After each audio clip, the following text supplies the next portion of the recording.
Assalamualaikum warahmatullahi wabarakatuh. Selamat pagi dan salam sejahtera bagi kita semua. Perkenalkan, saya Lilia Faridatul Fauziah, Sarjana Terapan Kebidanan Magister Gizi, dosen tetap program studi Sarjana Gizi, Fakultas Kesehatan Institut Ilmu Kesehatan Nahdlatul Ulama Tuban. Video ini dibuat untuk memenuhi salah satu persyaratan sertifikasi dosen penilaian deskripsi diri unjuk kerja Tridharma Perguruan Tinggi pada bidang pengajaran. Pada kesempatan kali ini, saya akan memaparkan deskripsi salah satu mata kuliah yang saya ampu, yaitu Gizi Daur Kehidupan dengan bobot 3 SKS yang dilaksanakan pada semester 2.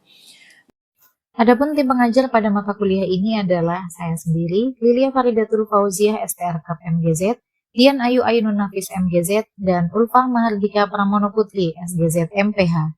Mata kuliah Gizi Daur Kehidupan merupakan mata kuliah inti atau keahlian dalam kelompok gizi manusia. Mata kuliah ini membahas tentang konsep dan prinsip gizi untuk kesehatan dalam setiap tahapan daur kehidupan, mulai dari masa kehamilan, menyusui, masa bayi, balita, anak usia sekolah, remaja, dewasa hingga lanjut usia, dan juga kelompok khusus seperti tenaga kerja, atlet, dan juga vegetarian. Mahasiswa juga dibekali dengan keterampilan praktis dalam merancang dan menyusun menu dengan memanfaatkan piranti dan standar instrumen gizi seperti pemanfaatan panduan angka kecukupan gizi, tabel komposisi pangan Indonesia, daftar bahan makan penukar, porsimetri, serta aplikasi software bernama NutriSurvey. Mata kuliah ini dirancang untuk mendukung capaian pembelajaran lulusan yang meliputi aspek sikap, keterampilan umum, keterampilan khusus, dan penguasaan pengetahuan. Adapun capaian pembelajaran mata kuliah yang ditargetkan pada mata kuliah ini yaitu yang pertama CPMK 1, mampu menguasai teori daur kehidupan serta mengoperasikan instrumen gizi dalam perencanaan gizi manusia secara mandiri dan sistematis. CPMK 2, mampu menganalisis masalah gizi serta merancang menu seimbang pada kelompok 1000 HPK, pada kelompok anak, pada kelompok remaja, dewasa, dan lanjut usia berdasarkan analisis data gizi secara tepat dan penuh tanggung jawab.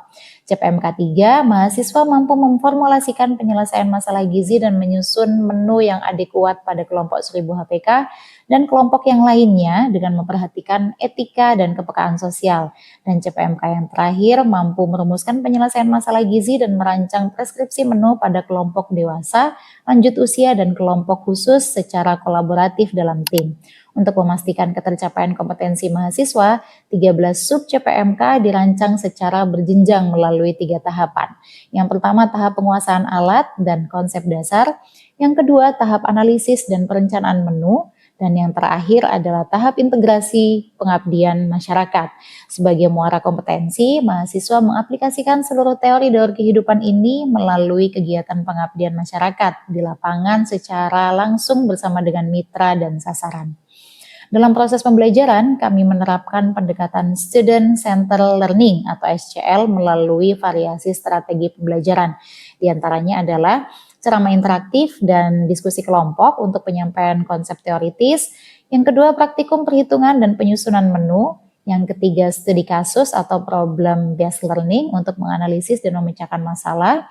Kemudian atau project based learning, yaitu pembelajaran berbasis proyek yang akan dilaksanakan pada minggu terakhir pada mata kuliah ini.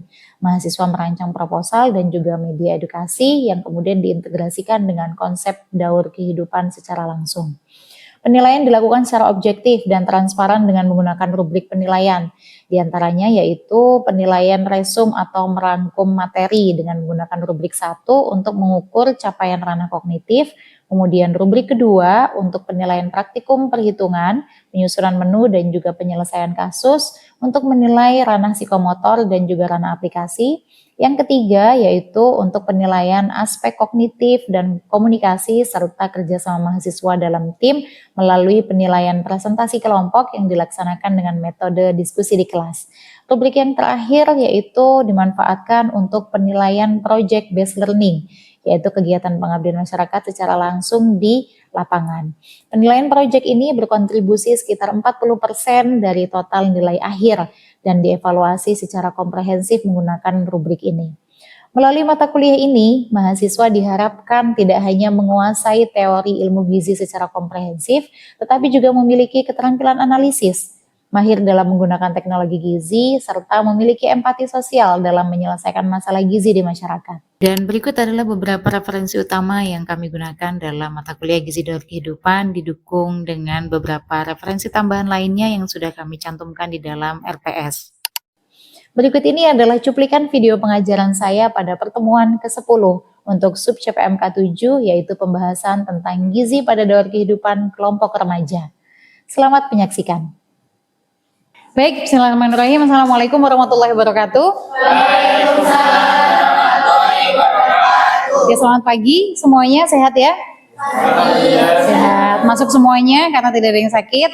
Oke, baik, ketemu lagi dengan saya di mata kuliah Gizi Daur Kehidupan yang sebelumnya, daur-daur sebelumnya mungkin sudah dijelaskan oleh Bu Dian dan juga Bu Ulfa. Baik, sebelum kita lanjutkan ke pembahasan pada hari ini, kita lihat dulu di slide pertama saya ya. Jadi ini ada beberapa isu yang sedang santer dibicarakan di media sosial yang biasa kalian temukan. Mungkin kalau hari-hari yang dibuka adalah TikTok, Instagram ya. Jadi mungkin muncul di situ. Nah, ini karena Bu Lilia masuknya tidak Gen Z, mungkin sesekali ya bacanya koran online gitu ya.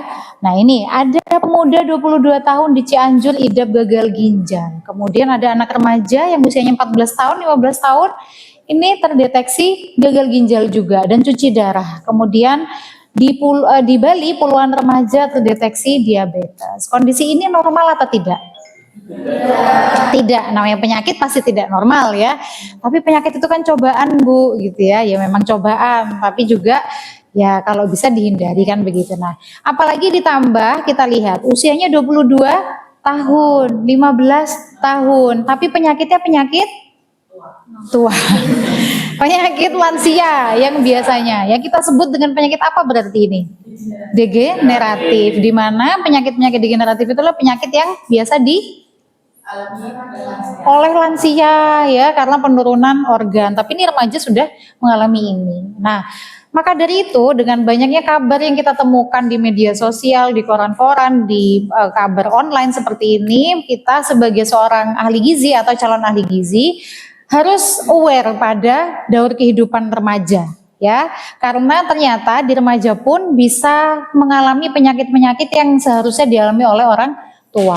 Makanya di prodi kita, di prodi gizi ini kita mempelajari yang namanya gizi daur kehidupan, karena kita akan membahas kesehatan dari segi gizi untuk semua daur kehidupan. Salah satunya adalah remaja. Baik, pada hari ini saya akan menyampaikan materi tentang gizi daur kehidupan pada kelompok remaja ya. Kita lakukan dulu kontrak kuliah pada hari ini ya. Seperti biasa akan saya anggap hadir kalau masuk sesuai dengan waktu, saya masuk, kalian juga masuk. Kemudian batas yang bisa saya toleransi adalah 15 menit. Bisa tetap masuk ke kelas tapi akan dianggap alfa gitu ya, kita sepakati bersama ya. Oke, kemudian nanti kalian bisa bertanya di tengah-tengah pembelajaran ya. Jadi kalau saya belum selesai menjelaskan sampai dengan akhir, kalau ada yang mau dipertanyakan silahkan ditanyakan. Kalau saya bisa jawab akan saya jawab secara langsung.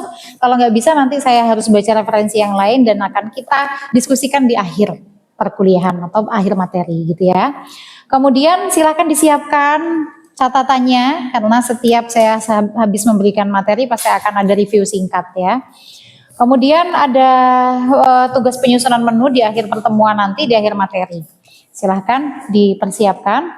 Nah, kemudian kemampuan yang akan kalian capai setelah mendapatkan mata kuliah ini adalah yang pertama pemahaman konsep ya. Jadi nanti pengertian penyakit ini, pengertian kelompok usia remaja itu berapa, kalian akan mengetahui itu. Kemudian nanti kalian akan mampu menganalisis ya, karena nanti akan belajar tentang masalah-masalah yang terjadi pada kelompok remaja itu apa saja, maka kalian nanti akan bisa menganalisis dan memberikan solusi gitu ya. Dan yang terakhir adalah mampu menyusun menu, khususnya menu gizi seimbang. Karena kita akan bicara remaja sehat dulu ya. Nanti untuk bagaimana penyusunan pada kelompok remaja yang sakit itu nanti kita belajar di dietetik ya. Oke. Sebelum kita lanjutkan ke materi pokok, kita review dulu nih pertemuan-pertemuan yang sebelumnya. Ini pasti sudah dibahas di 9 pertemuan sebelumnya ya. Jadi tahapan dalam siklus daur kehidupan kita tuh ada berapa? Ada apa saja? Mbak Ida?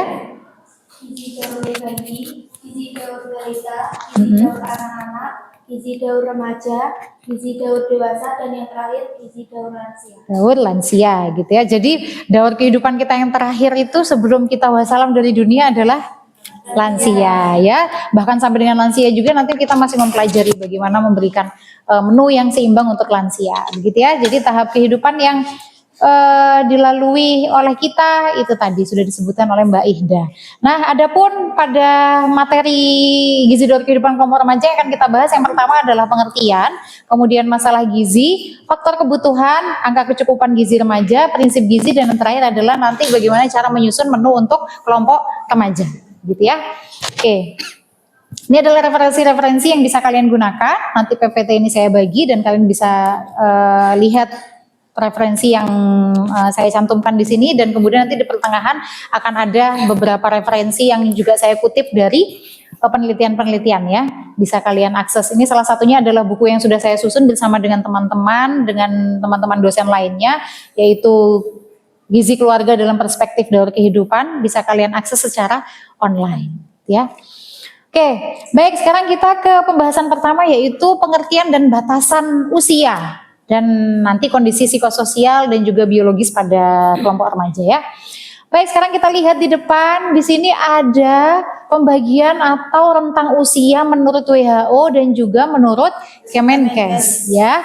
Tidak jauh berbeda ya. Kalau dari WHO usia 10 sampai dengan 19 tahun. Kemudian kalau di Kemenkes usia 10 sampai dengan 18 tahun. Nah, di Indonesia ini ada lagi salah satu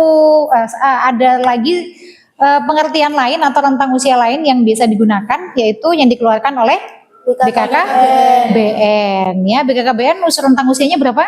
10 sampai 24. Oke, sekarang kenapa ada perbedaan antara kelompok atau rentang usia yang ditetapkan oleh Kemenkes dengan BKKBN? Ada yang bisa menjelaskan nggak kenapa kok ada perbedaan? Ada? Siapa? Oke, Mbak Intan. Tujuan perbedaannya itu karena tujuannya sendiri berbeda. Untuk Kemenkes sendiri itu karena untuk memantau pertumbuhan dan perkembangan serta kebutuhan pada remaja. Sedangkan untuk BKKBN itu karena untuk mempersiapkan terjadinya pernikahan sebelumnya. Oke, jadi Kemenkes dan BKKBN ini memang mengelompokkan rentang usia remaja ini berdasarkan tujuannya masing-masing ya, semua demi kebaikan. Jadi kalau Kemenkes ini dia berdasarkan pada teori pertumbuhan atau teori biologis ya, perubahan fisik dan perubahan biologis. Sedangkan pada BKKBN, karena BKKBN ini juga fungsinya adalah memberikan penyuluhan, memberikan asuhan gitu ya, maka mereka menggunakan rentang yang lebih besar ya, yaitu sampai dengan 24 tahun, di mana usia minimal pernikahan pada laki-laki itu adalah 25, pada perempuan 21.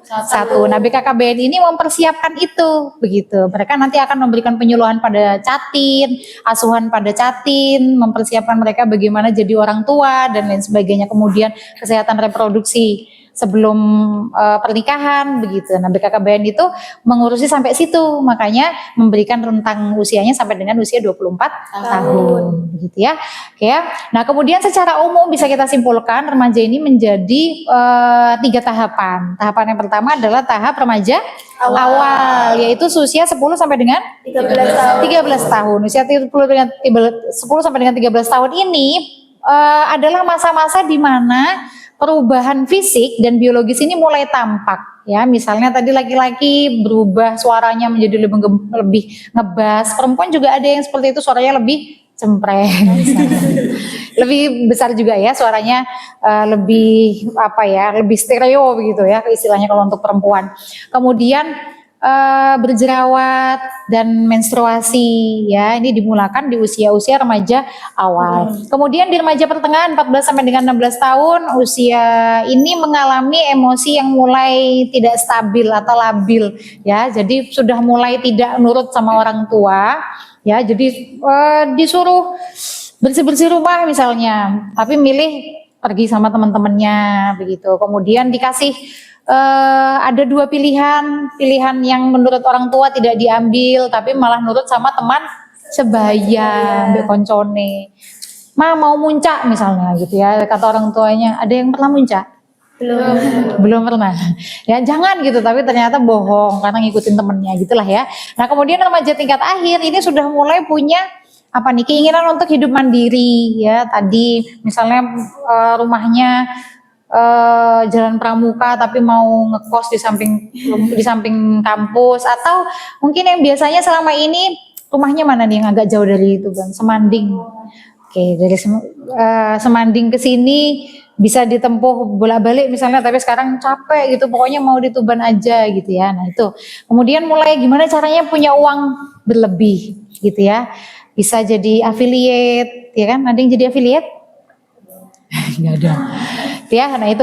Kemudian kenapa kelompok remaja ini termasuk dalam kelompok yang rentan? Ya, sebenarnya semua kelompok daur kehidupan itu rentan atau berisiko, tapi punya faktor-faktor yang berbeda. Kalau di remaja, faktornya yang pertama ini ada pertumbuhan yang sangat cepat atau disebut dengan growth spurt ya, growth spurt atau pertumbuhan yang begitu cepat ya, kemudian membutuhkan apa nih? Asupan juga yang banyak sebenarnya begitu, tapi tidak diimbangi oleh remaja ini dengan pola makan yang sehat. Ini pola makannya tidak sehat karena semakin banyak nih makanan-makanan UPF, kemudian makanan yang tinggi garam ini menjamur di mana-mana, semakin gampang ditemukan, gitu ya. Nah itu yang menyebabkan makannya tidak sehat. Kemudian kurang aktivitas fisik ya, tidak suka olahraga ya, jadi lebih senang melihat handphone ya, tidur-tiduran, goler-goleran. Kemudian pengaruh teman sebaya tadi, teman-temannya ternyata senengannya ke Tomoro, ya ke Tomoro, senengannya nongkrong di Tipti misal, nggak apa-apa lah ya. Terus habis itu senang pesan-pesan makanan di GoFood yang ya begitu manis-manis dan asin-asin, ya ikut-ikutan. Ya kemudian tekanan akademik, suka nugas sampai malam, padahal bisa dikerjakan pagi, siang, pilihnya malam-malam aja gitu ya. Kemudian tekanan emosional nih biasanya didapatkan dari teman sebaya atau apa, dari gadget ya, dari media sosial, lihat media sosial temannya, lihat postingan di Instagram yang misterius-misterius itu ya. Itu menarik justru bagi kalian kan. Kemudian kebiasaan buruk, merokok, alkohol dan lain sebagainya tidak boleh ya. Tapi inilah fakta yang terjadi pada sebagian remaja. Oke. Ini yang menyebabkan mereka rentan ya. Jadi harus kita perhatikan sebagai seorang calon ahli gizi. Oke, itu tadi adalah pengertian berdasarkan rentang usia dan juga perubahan psikologis maupun biologis. Sekarang kita ke permasalahan yang biasa terjadi pada kelompok remaja ya. Karena tadi sudah kita tahu di depan itu ada kebiasaan-kebiasaan yang dijalani oleh kelompok remaja, maka dia akan menimbulkan dampak yang tidak terlihat secara langsung. Karena dampak-dampak tadi itu penyebab tadi itu akan menimbulkan dampak yang tidak instan. Ya, jadi kondisi anemi itu kan, ini contohnya salah satunya adalah anemia ya. Jadi dari makan yang tidak sehat, kemudian begadang dan lain sebagainya akan menyebabkan terjadinya anemi, tapi tidak secara langsung. Begitu ya, karena anemia adalah salah satu masalah gizi diakibatkan karena kekurangan gizi kronis yang berlangsung panjang begitu ya. Jadi tidak terasa langsung apa saja ada anemia, kemudian kekurangan energi kronis ditandai dengan IMT yang rendah di bawah normal ya. Kemudian apalagi overweight dan obesitas ya. Kemudian ada brain fog ya. Brain fog ini adalah kondisi di mana dia tidak bisa konsentrasi, kemudian diajak berpikir keras sedikit tidak mau, susah gitu ya, nggak mengerjakan kata pengantar aja nggak sanggup gitu ya. Tuh, terus kemudian nih kondisi-kondisi kelainan pada usus misalnya diare, apalagi GERD ya, itu tadi dan lain sebagainya gitu ya. Oke, kemudian penyakit yang berhubungan dengan kardiovaskuler. Ada loh yang kena stroke usianya masih di bawah 20 tahun ya, yang hipertensi ada juga. Ini juga akibat dari pola makan, kemudian pola hidup, aktivitas fisik yang tidak maksimal tadi, gitu ya. Nah, kemudian kita lihat di sini. Ya, yang seringkali terjadi itu justru kondisi-kondisi seperti ini, double burden malnutrition atau beban gizi ganda. Jadi dia anemi tapi juga obes gitu ya. Jadi orang yang anemi itu belum tentu kurus ya.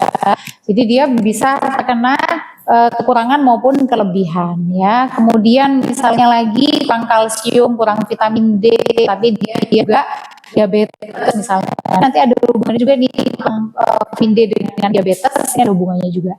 Kemudian gangguan kesehatan mental, jadi dia mengalami anemia, kemudian kurus dan juga gangguan mental. Contohnya apa? Orang yang memuntahkan makanannya kembali, ya apa namanya? Eating disorder. Ya itu bisa masuk, tapi salah satunya adalah anoreksia. Nggak dengar ya anoreksia? Nah itu. Jadi itu adalah double burden. Nah ini adalah prevalensi ya atau apa namanya permasalahan atau angka kejadian masalah-masalah yang terjadi pada remaja. Nanti bisa kalian baca referensi-referensi yang saya masukkan di sini ya. Ini bisa kalian akses secara online semuanya karena berasal dari jurnal penelitian ya. Jadi seperti ini contohnya anemia 30% remaja perempuan mengalami anemia ya. Jadi ini angka yang cukup harus kita pertimbangkan karena masuk dalam permasalahan ya. Oke, kemudian kelebihan berat badan atau obesitas dan sering melewatkan sarapan. Ini ya, jadi sering melewatkan sarapan juga menjadi permasalahan pada kelompok remaja. Nanti makannya di jamak malam-malam, siang-siang sama makan siang ya, jadi nggak sarapan, jadi sarapan dan makan siang jadi satu, nanti makan malamnya juga akan mundur begitu ya, itu masalah juga. Oke. Baik, dan permasalahan yang lainnya nanti kalian akses di jurnal-jurnal ini. Sampai di sini ada yang mau ditanyakan? Oke, Mbak Ida silakan. Izin bertanya Bu, bagaimana cara mengatasi remaja yang tidak mau sarapan? Kita sebagai ahli gizi, strategi apa yang akan membuat remaja mau sarapan? Oke. Terima kasih. Baik, terima kasih. Jadi sarapan ini sebenarnya tidak wajib untuk remaja saja, tapi kelompok usia lainnya juga wajib ya, lansia, anak-anak, apalagi anak-anak yang ini ya PAUD atau anak prasekolah itu penting sekali sarapan. Begitu juga dengan remaja. Remaja ini kenapa menjadi sangat penting sarapan? Karena remaja mobilitasnya tinggi ya, pagi kuliah, siang nanti nugas, sorenya masih nongkrong-nongkrong, malamnya nanti masih nugas lagi katanya nugas lagi, nggak tahu ya. Nah itu, jadi butuh apa namanya kecukupan energi yang pas dengan kebutuhannya kan begitu. Nah, bagaimana caranya untuk mengatasi remaja yang tidak suka sarapan atau tidak terbiasa? Karena sekarang ini yang kita hadapi adalah Gen Z, ya itu Gen Z adalah kalian pun menghadapi Gen Z kan begitu. Maunya bagaimana? Maunya itu nggak mau dinasehati secara langsung, ini nggak mau gitu ya.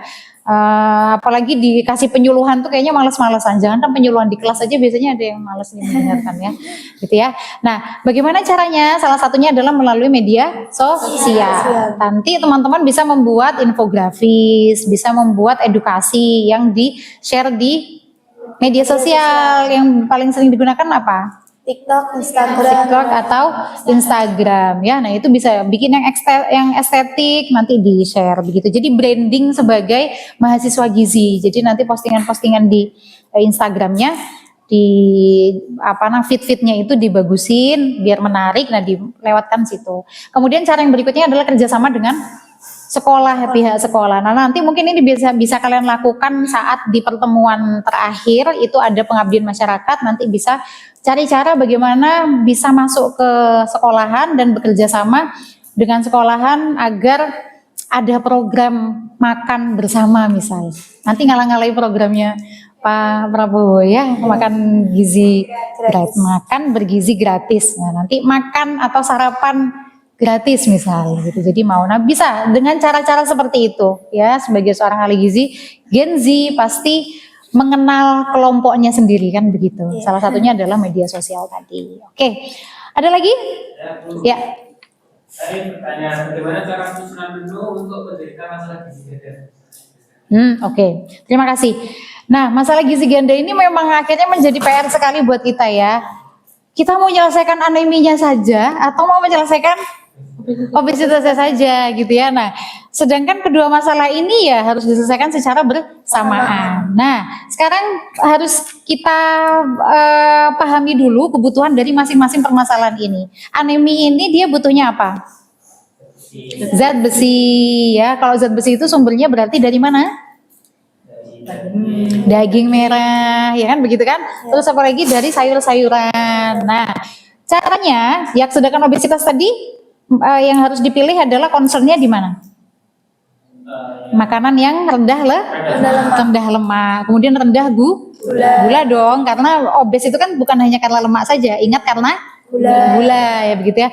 Sehingga pemilihannya harus tepat. Bagaimana cara memilih sumber pangan yang tinggi Fe misalnya, tapi dia tidak tinggi lemak atau rendah lemak, gitu ya. Kemudian obesitas juga, obesitas tadi kan rendah lemak, maka harus memilih sumber pangan yang rendah lemak, tapi juga punya kandungan Fe yang tinggi, begitu ya. Misalnya pemilihan daging ayam itu kan juga dia punya kandungan Fe dan ada kandungan proteinnya tinggi. Protein kan juga akan menyusun Hb sehingga akan mengembalikan Hb-nya dan menyelesaikan permasalahan aneminya.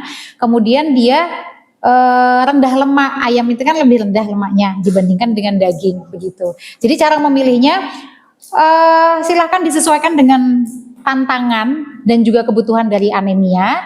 Kemudian yang satunya lagi nanti bahan pangannya juga yang mendukung penyembuhan atau penyelesaian masalah obesitas dan juga tidak sebaliknya meningkatkan kejadian aneminya atau menurunkan Hb-nya, gitu ya. Jadi semuanya harus tetap dipertimbangkan. Begitu, cukup ya? Oke, selanjutnya kita review singkat tadi yang sudah kita bahas sebelumnya di dua materi tadi. Pertanyaan saya adalah ada berapa tahapan pada rentang usia remaja tadi? Oke, Mas Adit. Tadi dijelaskan sudah ada 3 tahapan, yaitu tahapan remaja awal, remaja pertengahan, dan remaja akhir. Untuk remaja awal yaitu usia 10 sampai 13 tahun. Lalu untuk usia remaja pertengahan itu 14 sampai 16 tahun dan remaja akhir 17 sampai 19 tahun. Oke, terima kasih. Itu tadi ya. Catatannya silakan disimpan. Kita akan lanjutkan pada pertemuan berikutnya dan kita lanjutkan materi yang lebih dalam lagi ya. Nah, sebelum saya tutup perkuliahan pada hari ini, saya juga akan sampaikan penugasan yang harus kalian laksanakan, yaitu untuk pemetaan visual. Jadi kalian nanti membuat infografis yang berhubungan dengan masalah-masalah yang terjadi pada remaja. Bisa anemia, bisa obes dan permasalahan yang lainnya. Nanti silakan dipilih, setiap kelompok terdiri dari 3 sampai dengan 4 orang dan masalah yang berbeda. Silakan digambarkan dengan menggunakan tools yang ada saat ini, Canva dan lain sebagainya ya. Nanti disusun, terdiri dari batasan remaja ya. Nanti usia-usia berapa disampaikan, kemudian penyebab utama yang menyebabkan masalah yang kalian pilih dan dampaknya bagaimana. Itu dimasukkan dalam infografis, kemudian nanti dikumpulkan. Penyelesaiannya dalam jangka waktu 3 hari, silakan nanti dikumpulkan di hari Kamis, ya. Dikumpulkan di PDF-nya, nanti disampaikan ke saya linknya begitu, karena itu harus diupload di media sosial, gitu ya. Baik, terima kasih. Sampai ketemu di pertemuan selanjutnya untuk pembahasan pada gizi dawar kehidupan kelompok remaja yang lebih dalam lagi. Jaga kesehatan semuanya. Sampai ketemu di pertemuan selanjutnya. Assalamualaikum warahmatullahi wabarakatuh. Waalaikumsalam warahmatullahi wabarakatuh. Terima kasih, Bu. Terima kasih.